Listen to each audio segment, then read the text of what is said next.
Sriwijaya FC berhasil mempertahankan tren positif. Laga ketiga babak penyisihan Grup A Liga 2 2021, Jumat, tanggal 15 Oktober tahun 2021, mereka berhadapan dengan PSPS Riau.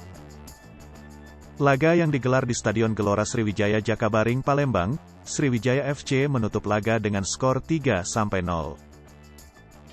Gol tersebut dicetak oleh tiga pemain Sriwijaya FC, yakni Valentino Telaubun, 40, Nur Iskandar, 63, dan Ikhwan, 91. Kemenangan ini berhasil membawa Laskar Wong Kito, julukan Sriwijaya FC, kokoh di puncak. Mereka dingin di atas klasemen, mengantongi 9 poin hasil 3 kali bertanding dan 3 kali menang. Disusul PSMS Medan di posisi kedua, dengan catatan sekali menang, dan 2 kali seri menghasilkan 5 poin.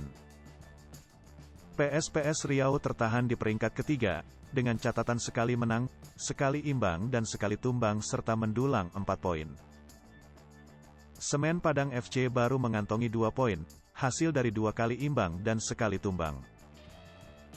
Sementara KS3 Naga, baru mengantongi 1 poin hasil 2 kali pertandingan, dengan skor sekali kalah dan sekali imbang. Muba Babel United sendiri masih nihil poin, dengan catatan 2 kali main dan 2 kali tumbang.